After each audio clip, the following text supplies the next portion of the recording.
Hello बच्चों, achievers academy Kairana में आपका स्वागत है। तो बच्चों, आपका जो चैप्टर चल रहा है, ये चैप्टर चल रहा है आपका वैद्युत विभव। और इसमें जो हम टॉपिक पढ़ रहे हैं, एक समान विद्युत क्षेत्र में आवेशित कण की गति। तो गति के बारे में हमने कल डिस्कस किया था और उसकी गतिज ऊर्जा का सूत्र हमने फाइंड किया था, उसका वेग निकाला था हमने आवेशित कण का। ठीक है, तो आज उसी डेरिवेशन को आगे बढ़ाते हुए इसकी जो सब हेडिंग है वो है आपकी एक समान विद्युत क्षेत्र में आवेशित कण का गमन पथ। कि जब कोई एक समान विद्युत क्षेत्र में कोई आवेशित कण गति करता है तो उसका जो गमन पथ है, जिस पथ पर वो गमन कर रहा है, वो किस प्रकार का होता है, वो आज हम फाइंड करेंगे। तो उसके लिए मैंने सपोज कर लिया कि मान लिया कि भाई आपका ये एक्स अक्ष हो गया, ये आपका वाई अक्ष हो गया, और हमने सपोज कर लिया कि एक्स अक्ष है जो इधर, तो यहां से जो है आपके कैसे आवेश है, धनावेश आएगा। बात समझ में आ गई। और इधर क्या है आपके, इधर आपके मान लिया ऋणावेश। ठीक है, आपको पता है कि जो धनावेश है वो ऊपर ले लिया और ऋणावेश किधर ले लिया, आपने नीचे ले लिया। तो वैद्युत क्षेत्र की जो दिशा होती है वो किधर होती है, धनावेश से ऋणावेश की। ऐसे जो आपकी वैद्युत क्षेत्र की दिशा है। बात समझ में आ गई। और ये वैद्युत क्षेत्र की दिशा दिखा दिया आपने, ई से दिखा दिया, कैपिटल ई से दिखा दिया। ठीक है, ये आपका एक्स अक्ष हो गया, ये आपका वाई अक्ष हो गया। क्लियर बच्चों। तो हम क्या कर रहे हैं, मान लिया कि कोई आपका क्यों आवेश v वेग से गमन कर रहा है, इसके अंदर v वेग से गमन कर रहा है। ठीक है, स्मॉल v वेग से गमन कर रहा है। बात समझ में आ रही बच्चों। तो जैसे आपका आवेश यहाँ से चलना शुरू कर देगा, तो यहाँ तो v वेग है, लेकिन जैसे वो आपका अंदर चलना शुरू करेगा इसमें, तो वैद्युत क्षेत्र के कारण ये वैद्युत क्षेत्र क्या करेगा, आवेश को इधर की ओर धकेलेगा और आवेश कैसे चलना शुरू करेगा, आपके इस तरीके से चलना शुरू करेगा। अर्थात वो सीधे ना चल के या इस सीधे रेखा के अनुदिश में चल के किसी एक वक्र शेप में चलेंगे। ठीक है, ये जो वक्र शेप है वो क्या है, वो अभी हम डेरिवेशन के द्वारा देखेंगे कि ये शेप आपकी कैसी आ रही है। ठीक है बच्चों, इस पे जो बल लग रहा है, मान लो वो F इधर लग रहा है, ऐसे बल जो काम कर रहा है इस पे इस डायरेक्शन में वर्क कर रहा है। ठीक है, अब हम अपना जो है डेरिवेशन शुरू करते हैं, उसके बाद हम डिस्कस करेंगे। कुछ पॉइंट हमने सपोज कर लिए कि मान ले वो यहाँ से इस बिंदु पे और उसने दूरी तय करी यहाँ तक x अक्ष पे, तो कितनी दूरी तय करी x, और y अक्ष पे जो दूरी तय करी ये यहाँ से यहाँ तक की ले लो आप, ये कितनी दूरी तय करी उसने y, ये सपोज कर लिया हमने कि उसने यहाँ से यहाँ तक की y दूरी तय करी। ये दो पॉइंट हमने मान लिए, अर्थात कि ये जो पॉइंट आपका ये x, y है। क्लियर बच्चों। मान लीजिए आगे बढ़ा दो आप ग्राफ को ऐसे। ठीक है, तो ये वाला जो पॉइंट है ये x, y है कि x अक्ष के अनुदिश तो वो x दूरी चल चुका और y अक्ष के अनुदिश वो यहाँ से क्या चल चुका, आपका y दूरी चल चुका। ठीक है, तो आपकी जो पॉइंट है वो x, y होगी। ठीक है, बात समझ में आ रही है भाई। और यहाँ से इसके बाद जो आपका वेग है वो सपोज कर लिया कि v डैश, सपोज कर लिया, कहीं भी जो होगा तो देख लेंगे, नहीं तो रहने देंगे। अब डेरिवेशन हम स्टार्ट करते हैं। तो थोड़ी क्या होगी आपकी कि माना दो समांतर प्लेटों के बीच एक समान विद्युत क्षेत्र E में कोई आवेश, कोई m द्रव्यमान का आवेश v वेग से विद्युत क्षेत्र की लंबवत दिशा में प्रवेश करता है और क्षैतिज दूरी x तथा ऊर्ध्वाधर दूरी y तय करके किसी एक बिंदु पर पहुंचता है, जिसके बाद उसका वेग v डैश हो जाता है। ठीक है, ये आपकी थोड़ी हो जाएगी। अब चलेगी दूरी, अगर मैं कहूँगी t समय में चली दूरी कितनी होगी भाई, तो दूरी बराबर होता है, आपको पता है 4 गुना समय। 4 गुना समय, तो 4 हो गया आपका v, वो समय हो गया आपका t, और दूरी हो गया आपकी x। अगर हम किसकी बात करें, क्षैतिज दूरी की बात कर रहे हैं। किसकी बात कर रहे हैं बच्चों, क्षैतिज दूरी। तो अगर क्षैतिज दूरी आप निकाले तो 4 गुना समय, x बराबर v गुना t, और समय अगर आप कंसीडर कर रहे हैं यहाँ से तो समय t बराबर हो जाएगा आपका x/v। कोई डाउट भाई, क्लियर होगा बच्चों। ठीक है, अब जैसे आवेश आपका विद्युत क्षेत्र में प्रवेश करेगा तो विद्युत क्षेत्र में प्रवेश करते समय जो लगने वाला बल है, तो बल कितना होगा आपका, बल होगा आपका F बराबर QE। F बराबर क्या हो जाएगा आपका, QE बल आपका हो जाएगा। ठीक है, ठीक है। यदि आवेश A त्वरण से त्वरित होता है, A त्वरण से त्वरित होता है,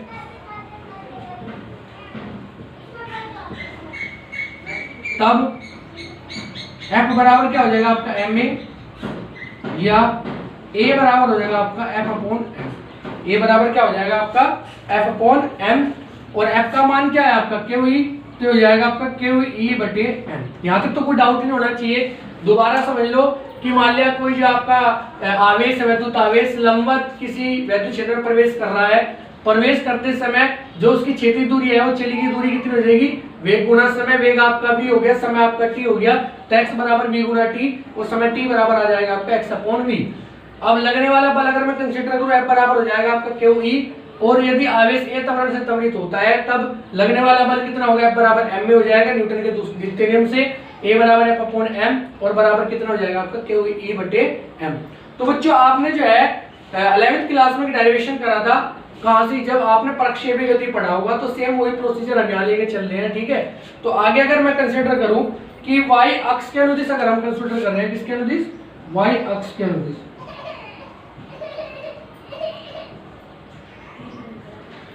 जब आपका आवेश लंबवत चल रहा है वैद्युत क्षेत्र के, जैसे ये लंबवत चल रहा है तो ये x अक्ष के अनुदिश चलेगा, तो प्रारंभिक वेग क्या होगा, x अक्ष के अनुदिश तो कुछ रहा होगा, लेकिन अगर बात करें हम y अक्ष के अनुदिश तो प्रारंभिक वेग कितना रहा होगा आपका, 0। बच्चों समझ में आया भाई, तो 0 क्यों रहा पता लग गया आपको, तो इसलिए देखो y बराबर, क्योंकि चली गई दूरी कितनी है, y बराबर s बराबर ut plus half at square पढ़ा था, ut plus half ay t square, तो uy का मान 0, तो y बराबर आ गया आपका 1/2 ay t स्क्वायर। क्लियर है बच्चों, t का मान रख देंगे यहाँ से, t का मान रख दो, ये इक्वेशन 1 कह दो इसे आप, इक्वेशन 1 कह दो आप इसे, तो इक्वेशन 1 से इक्वेशन 2 होगी, इक्वेशन 1 से t का मान इक्वेशन 2 में रखने पर रखो बच्चों, तो ये हो जाएगा आपका y इक्वल टू 1/2 ay, और t का मान कितना आपका, t का मान है आपका x अपॉन v, और ay का मान कितना दे रखा आपका q e बटे m, कितना हो गया आपका q e बटे m, q e बटे m, और ये हो जाएगा आपका t का मान x अपॉन v का होल स्क्वायर, या y बराबर 1/2 q e बटे m, और नीचे v स्क्वायर आ गया, और ये हो गया आपका x स्क्वायर। ठीक है, अगर हम मान लें, सपोज कर ले बच्चों कि ये समीकरण आपकी किसकी है, तो y बराबर होता है cx स्क्वायर। अगर हम इसके साथ तुलना करें तो ये समीकरण किसकी है, y बराबर cx स्क्वायर जैसी है। कैसी समीकरण है, y बराबर cx स्क्वायर जैसी है।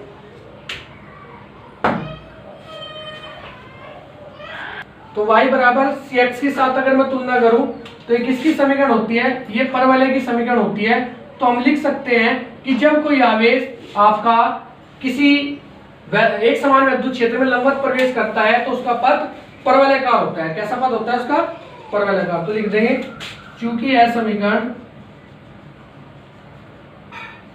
परवलयकार पथ की समीकरण है, अतः वैद्युत आवेश का वैद्युत क्षेत्र में पथ परवलयकार होगा।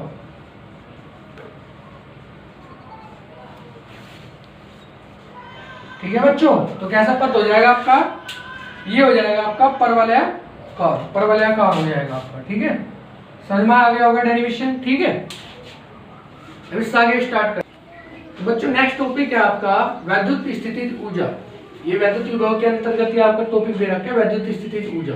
ठीक है, तो वैद्युत स्थितिज ऊर्जा होता क्या है कि जब आपने देखा होगा कि मान ले दो आवेश आपके रखे हुए हैं, चाहे वो आकर्षित कर रहे हैं चाहे प्रतिकर्षित कर रहे हैं। जब दो आवेशों को आप पास लेकर आते हैं या दूर लेकर जाते हैं तो वहां पर कुछ कार्य करना पड़ता है। वो आप चाहे वो दो आवेशों के बल के कारण या उस पूरे निकाय के कारण जो कार्य करना पड़ रहा है, ठीक है, वही उसकी क्या होगी, वो उसकी कहलाएगी आपकी वैद्युत स्थितिज ऊर्जा।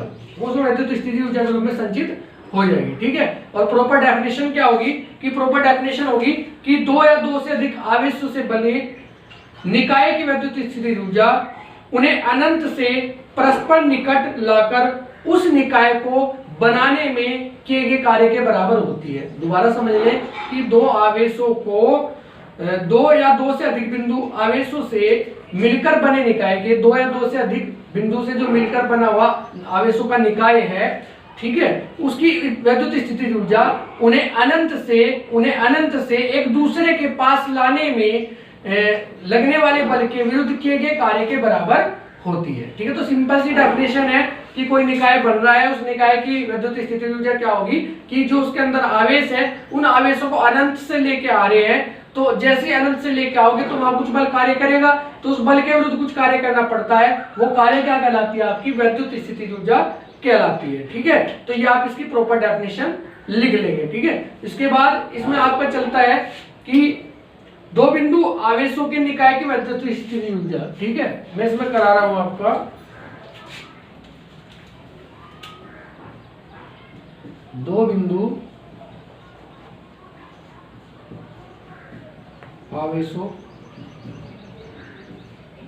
आवेशों के निकाय की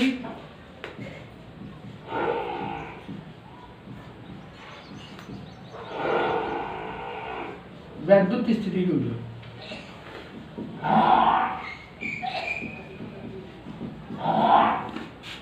ठीक है जी, तो वैद्युत स्थितिज ऊर्जा कितनी होगी आपकी, वो कंसीडर कर लेंगे कि मान लो दो आवेश आपके रखे हुए हैं, एक ये Q1 है और एक आपका Q2 है, ये पॉइंट A हो गया, ये पॉइंट B हो गया।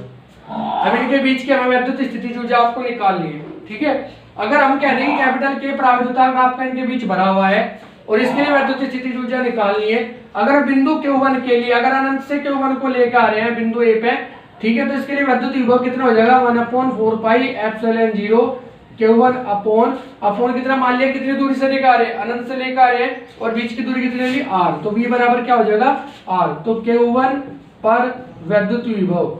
बात समझ में आ गई? ठीक है भाई, इसके बाद आगे देखेंगे कि अगर आवेश Q1 को Q2 तक लेके जा रहे हैं, आवेश Q1 को कहां लेके जा रहे हैं, Q2 तक लेके जा रहे हैं, तो आवेश Q1 को Q2 तक लाने में जो कार्य करना पड़ रहा है, Q1 को Q2 तक ले जाने में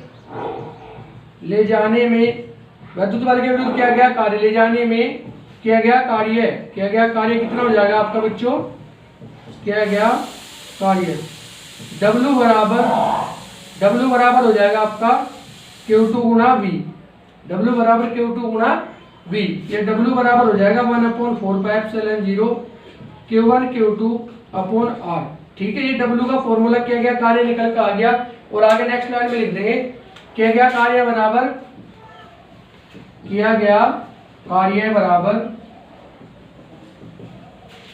संचित स्थितिज ऊर्जा,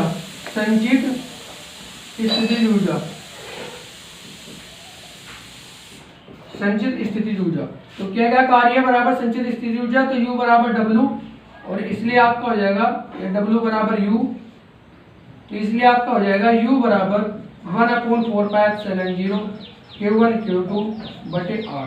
ठीक है बच्चों, तो ये आपका फॉर्मूला निकल कर आ चुका। पहले भी मैंने तीनों फॉर्मूले रिपीट करके आज भी दोबारा कर रहा हूँ कि कौन सा सूत्र कैसे होता है। सबसे पहले आपने पढ़ा E बराबर 1/4 pi epsilon 0 Q1 Q2 upon R square, sorry F बराबर था आपका ये सूत्र। उसके बाद E बराबर आपका आया 1/4 पाई एप्सिलॉन 0, एक आवेश हट गया था। उसके बाद आपका V बराबर आ 1/4 पाई एप्सिलॉन 0, और इसमें क्या आता है आपका Q अपॉन R हो गया था। ठीक है बच्चों, और इसके बाद U बराबर आपका आता है 1/4 pi epsilon 0 Q1 Q2 same रहेंगे, बस नीचे क्या आ जाएगा R स्क्वायर की जगह R आ जाएगा। ठीक है बच्चों, ठीक है, तो ऐसे जो है ना आपका स्थितिज ऊर्जा और ये वैद्युत विभव, ये वैद्युत क्षेत्रीय तीव्रता और वैद्युत बल के मैंने जो है ना चारों फॉर्मूले आपके इकट्ठे कर दिया। मैं नेक्स्ट पॉइंट आपको पढ़ाता हूँ। नेक्स्ट पॉइंट है आपका, वो डिस्कस करेंगे अभी यहाँ से। नेक्स्ट पॉइंट है बच्चों आपका कि दो से अधिक बिंदु आवेशों के निकाय की वैद्युत स्थितिज ऊर्जा। अगर आपको दो बिंदु से ज्यादा बिंदु दे रखे हो और तब आपको वैद्युत स्थितिज ऊर्जा निकालनी हो, तो हम कैसे फाइंड करेंगे, वो अब इस डेरिवेशन के द्वारा हम समझेंगे। ठीक है, मान लिया, सपोज कर लिया कि आपने तीन बिंदु ले लिए, एक तो बिंदु ए हो गया आपका बच्चों, और एक हो गया आपका बी, और एक होता है आपका सी। ठीक है, और इनके बीच की अगर मैं दूरी सपोज कर लूं कि भाई पहले तो आवेश मान लो Q1 रखा है, Q2 रखा है, यहाँ Q3, इनके बीच की दूरी, अगर मैं इधर से सपोज कर रहा हूँ कि दूरी होगी r12, इधर होगी r23 और इधर होगी r31, एक फॉर्मूले से समझ में आ जाएगा कैसे कंसीडर करते हैं हम u का मान, ठीक है। तो अगर मैं इसकी संचित स्थितिज ऊर्जा निकालूं तो बच्चों संचित स्थितिज ऊर्जा u बराबर आपका आ जाएगा 1/4πε0, और ये तो सब कॉमन होगा इसके लिए भी, इसके लिए भी, सबके लिए, ठीक है। तो ये हो जाएगा आपका कि Q1/R12 आगे Q1 के लिए, Q2 के लिए प्लस Q1 और Q2, ये भी तो आएगा ना, Q1 और Q2 आवेश और अपॉन में इसकी दूरी, Q2 Q3 आवेश अपॉन में इसकी दूरी, ठीक है बच्चों, और भाई Q3 Q4 आवेश, Q3 Q1 आवेश और बीच की दूरी, ठीक है। तो Q1 Q2 upon R12, Q2 Q3 upon R23 plus Q3 Q1 upon में कितना R31, ठीक है बच्चों। तो ये हो जाएगा आपका वैद्युत स्थिति ऊर्जा का सूत्र। अगर आपको दो या दो से अधिक बिंदुओं पे वैद्युत क्षेत्र की तीव्रता निकालनी हो तो आप इस सूत्र के द्वारा निकाल लेंगे। नेक्स्ट आगे कंसीडर करते हैं बच्चों, नेक्स्ट हम पढ़ेंगे वैद्युत बल आघूर्ण कैसे निकालते हैं, और उसके द्वारा जो संचित स्थिति ऊर्जा है उसका सूत्र क्या निकल कर आता है वो हम स्टडी करने वाले हैं, ठीक है। तो मैं आपके हेडिंग डाल दूं, एक समान वैद्युत क्षेत्र में, एक समान वैद्युत क्षेत्र में, एक समान वैद्युत क्षेत्र में वैद्युत द्विध्रुव को अगर आपका वैद्युत द्विध्रुव दे रखा है को घुमाने में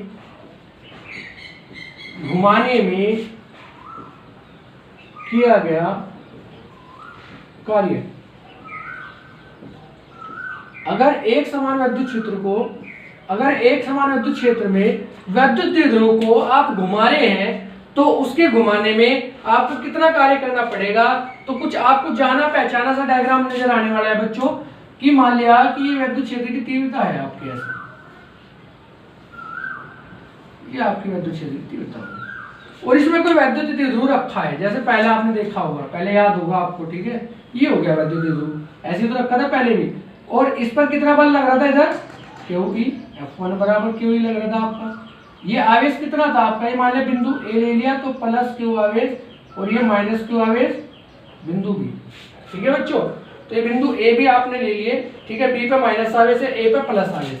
जैसे पहले था ये कोण थीटा पे आपका, बीच की दूरी कितनी, इधर बल कितना काम कर रहा था पहले वो भी लिख दो, F2 बराबर QE, सेम डायग्राम होगा बच्चों बिल्कुल, ठीक है। और इनके बीच की दूरी कितनी थी 12, दूरी थी 12 दूरी दिखा दो वहां से, ये हो गया आपका 12 दूरी, क्लियर बच्चों, ठीक है। अब हम इसके लिए क्या करेंगे, जैसे पहले निकाला था आपने कि वैद्युत क्षेत्र द्वारा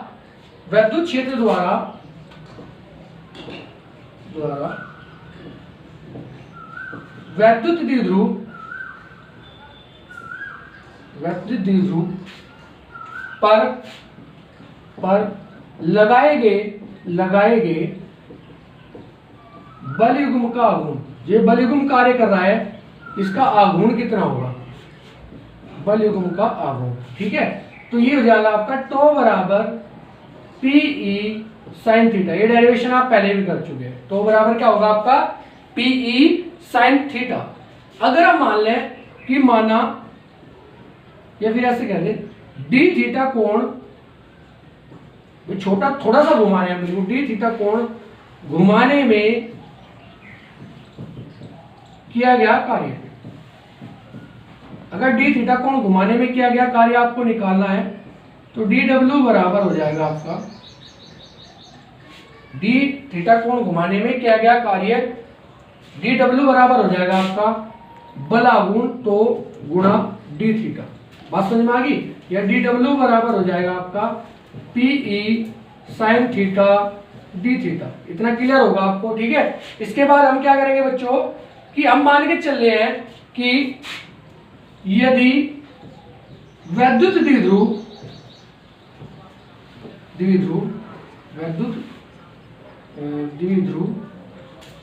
ठीक है बच्चों, यदि वैद्युत द्विध्रुव θ1 से θ2 कोण पर घूमता है, इतना हमने सपोज कर लिया, चाहे तो आप डायग्राम में भी दिखा सकते हैं। भाई मान लिया यहाँ से वो θ1 पे इधर घूम गया, θ2 दिखा दिया, ऊपर θ1 हो गया, इधर θ1 हो गया और इधर दिखाओगे आप θ2 हो जाएगा। ठीक है, घूमता है। तब किया गया कुल कार्य, किया गया कुल कार्य, बच्चों देखो किया गया कुल कार्य कितना हो जाएगा कि dw का w समाकलन ऑफ dw कहां से θ1 से θ2, तो dw का मान रखेंगे θ1 से θ2, dw का मान कितना pe sin थीटा और d थीटा। मैंने आपको समाकलन इसीलिए सिखाया था, कुछ बच्चे कहते जी सर ये तो बेसिक मैथ की क्लास है, तो हमारे लिए कंपलसरी नहीं है, हम क्या मैथ पढ़ के करेंगे। ठीक है, हम तो बायो के स्टूडेंट हैं।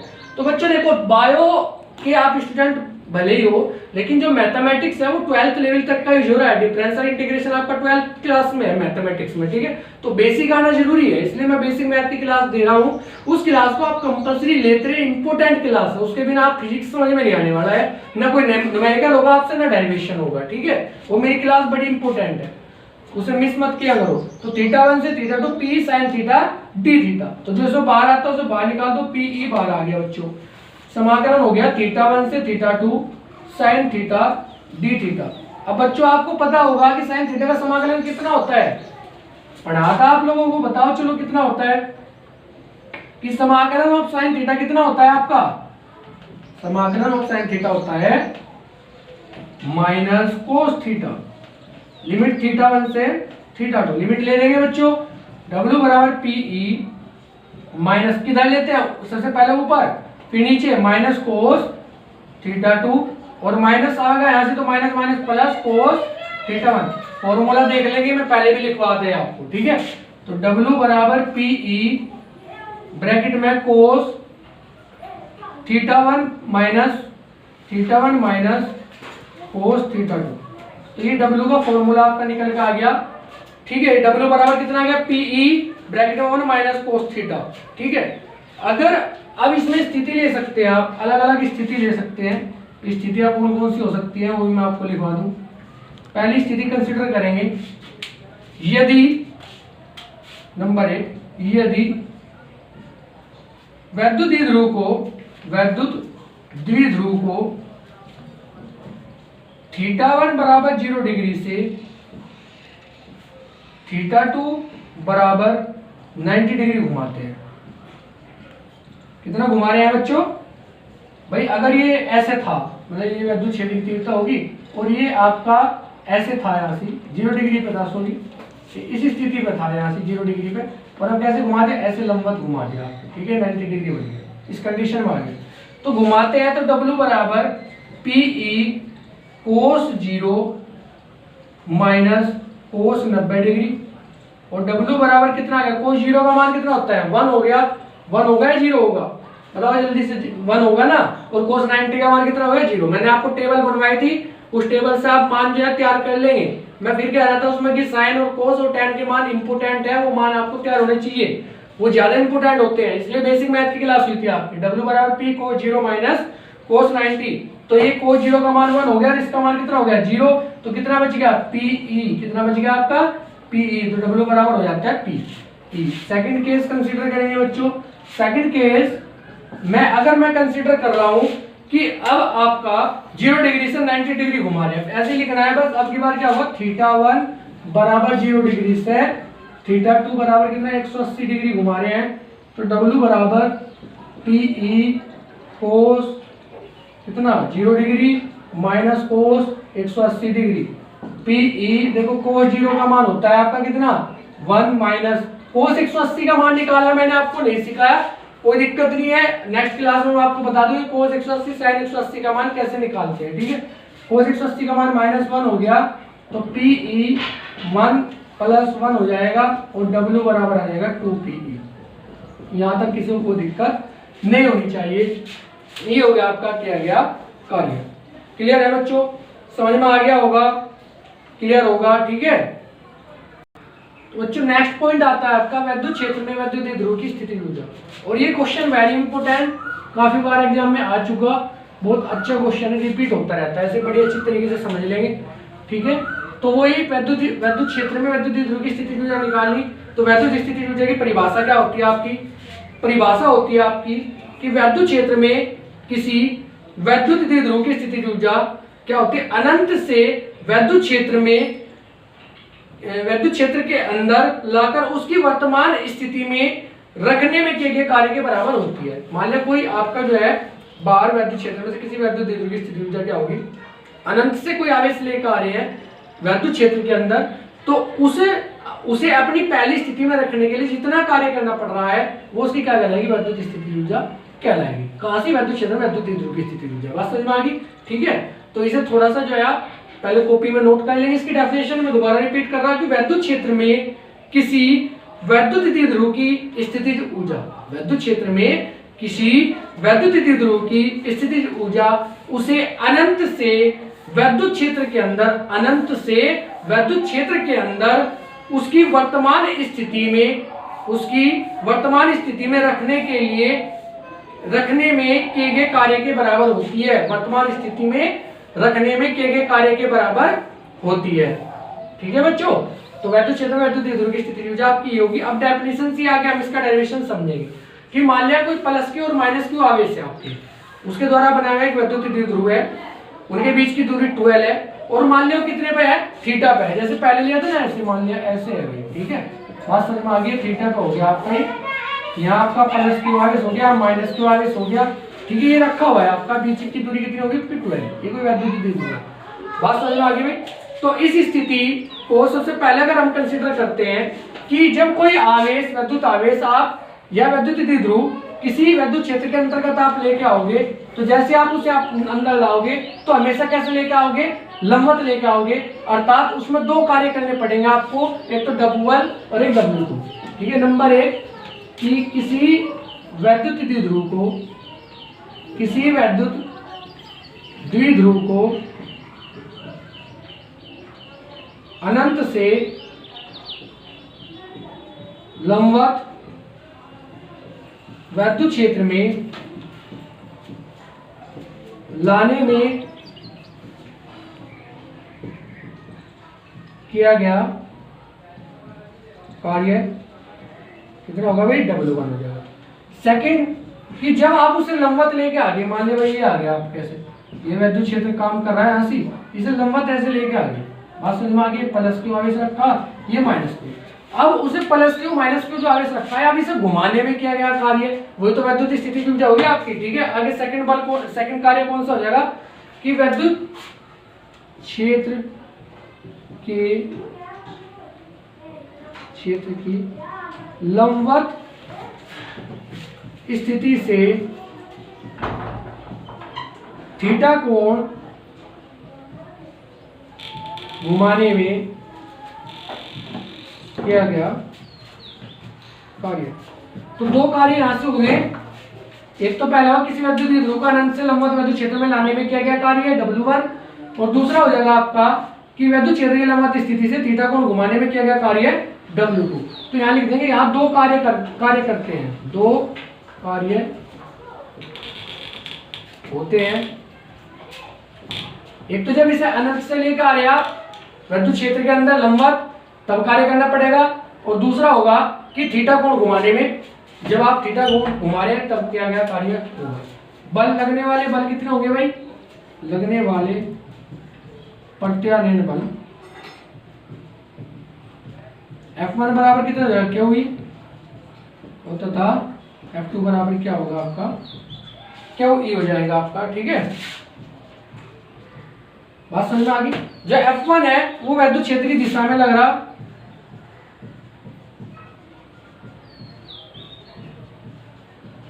और ये लग रहा वैद्युत क्षेत्र की दिशा के लंबवत। बात समझ में आ गई भाई? F1 कार्य करेगा जब वैद्युत क्षेत्र की दिशा में होगा, अर्थात वैद्युत द्विध्रुव का वैद्युत क्षेत्र के लंबवत लाने पर प्लस क्यू आवेश पर कार्य, तो वैद्युत बल कितना होगा, ये प्लस क्यू आवेश के कारण है, और ये किसके कारण है, माइनस क्यू आवेश के कारण। तो प्लस क्यू आवेश के कारण लगने वाला बल F1 बराबर क्यू हुई, और माइनस क्यू आवेश पर कार्य बल F2 बराबर क्या हो जाएगा आपका, क्यू। ठीक है, ये लंबवत दिशा में नहीं कार्य करेगा बच्चों। देखो ये तो किधर कार्य कर, ऐसे, ये तो वैद्युत बल की दिशा में है, ये वैद्युत बल की विपरीत दिशा में कार्य, तो वैद्युत क्षेत्र की दिशा, वैद्युत क्षेत्र की दिशा के विपरीत दिशा में कार्य करेगा। ठीक है, एक तो इधर कार्य कर रहा है और एक विपरीत दिशा में कार्य कर रहा है। F1 बराबर Q, F2 बराबर Q हुई। क्लियर है बच्चों? ठीक है, अब लंबवत स्थिति में लाने में क्या कार्य कितना होगा आपका? तो W1 बराबर हो जाएगा आपका 0। अब W1 बराबर 0 कैसे हो जाएगा समझेंगे कि विस्थापन इधर और इधर दोनों कंडीशन में, इधर भी और इधर भी क्या होगा आपका? समान है। भाई जैसे इधर बल लग रहा है, इधर बल लग रहा है, तो W बराबर आपने पढ़ा था FS cos theta. FS cos theta पढ़ा था आपने बच्चों, और कोस 90 हो गया, और कोस 90 का मान कितना होगा आपका? 0। तो ये W1 बराबर कितना हो जाएगा आपका? 0, क्योंकि लंबवत कार्य कर रहे हैं ना। देखो ये वाली स्थिति है भाई, बल इधर लग रहा हो, इधर लग रहा हो, ठीक है, सोचने की बात है। लेकिन ये क्या विस्थापन लंबवत हो गया ना, ये तो लंबवत हो गया तो कितना होगा आपका ये? तो ये क्या हो जाएगा आपका? लगने वाला बल कितना होगा आपका? 0 हो जाएगा। ठीक है, अब नेक्स्ट कंडीशन है लंबवत स्थिति से थीटा कोण घुमाने में किया गया कार्य।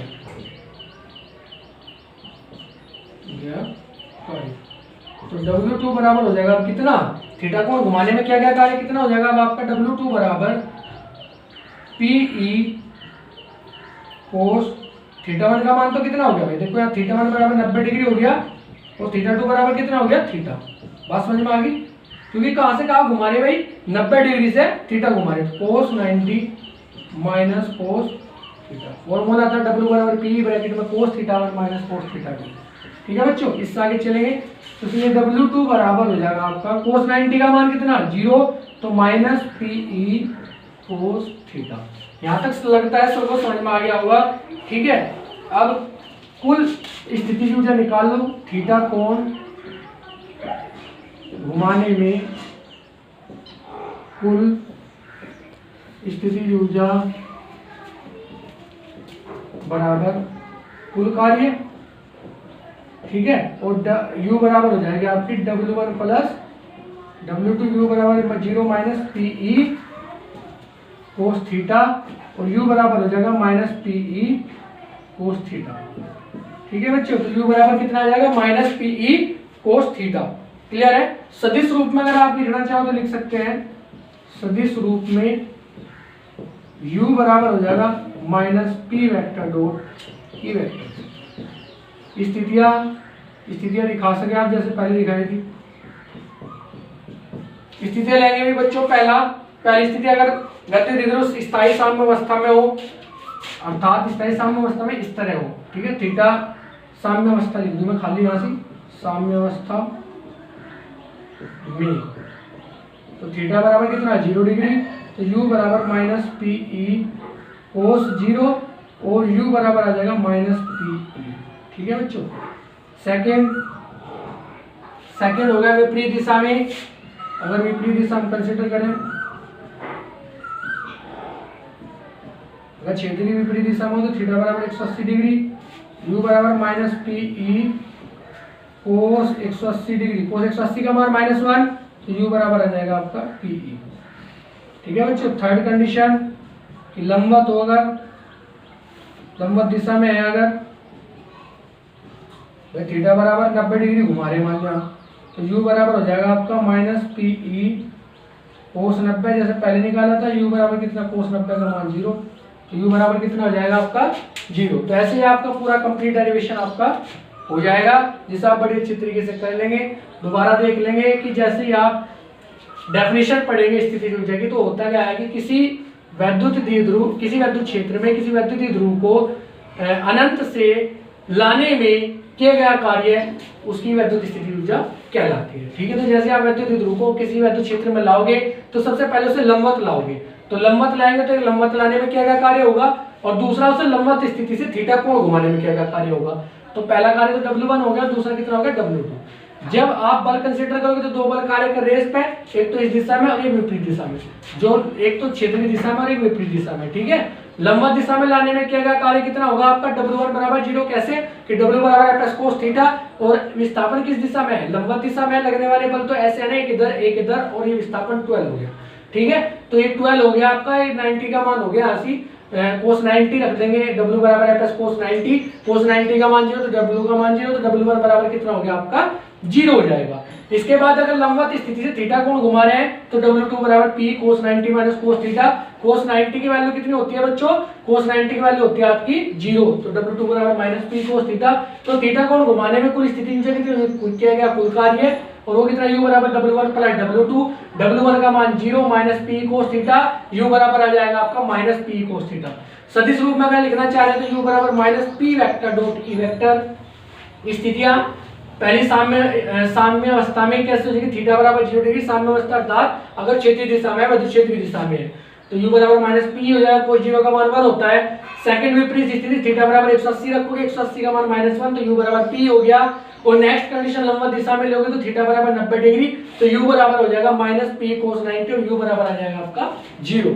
ठीक है, तो बच्चों समझ में आ गया होगा, क्लियर है। तो बच्चों आशा करते हैं कि आज का जो वीडियो लेक्चर है उसमें जो मैंने करा वो आपकी समझ में आ गया होगा। वेरी इंपॉर्टेंट क्लास थी आपकी, ये डेरिवेशन ज्यादा इंपॉर्टेंट है, काफी बार एग्जाम में आ चुका। आप अपनी अगर बुक में भी देखना चाहोगे कि कितनी बार एग्जाम में आ रहा है, मैं आपको बता दूं कि कम से कम ये आपका 3 दूनी 6 और कम से कम ये आपका 5-6 बार एग्जाम में आया हुआ क्वेश्चन है। तो वेरी इंपॉर्टेंट क्वेश्चन है बच्चों, आप इसे अच्छे से तैयार कर लेना, ठीक है।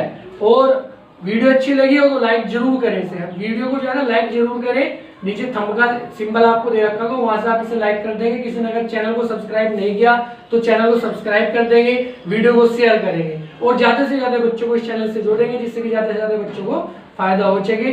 ठीक है, तो बच्चों आज के लिए थैंक यू, धन्यवाद।